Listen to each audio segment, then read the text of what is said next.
আর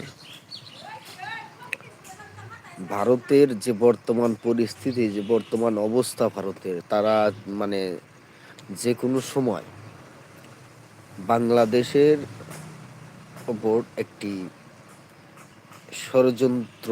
ষড়যন্ত্রমূলক একটি হামলা তারা চালাতে পারে। কারণ তারা তো জঙ্গি, আমরা সকলেই জানি যে ভারত একটি জঙ্গি রাষ্ট্র হিসেবে পরিচিত গোটা বিশ্বে। সেই দিক থেকে বিবেচনা করে আমি একটি প্রস্তাব আহ, আহ, গোটা বাংলাদেশের যে তরুণ সমাজ আছে সবার কাছেই রেখেছি সোশ্যাল মিডিয়ার মাধ্যমে।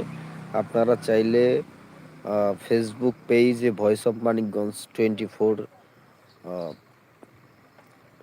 যদি সেই পেজটা খুঁজে পান তাহলে অবশ্যই সেখানে ভিডিওটা পাবেন। যে আমি বলেছি যে বর্তমান সময়ে পুরো বিশ্বের যে পরিস্থিতি, এই সময় আমাদের উচিত হলো পাকিস্তানের সাথে একটি পারস্পরিক সামরিক চুক্তি করা, যে চুক্তির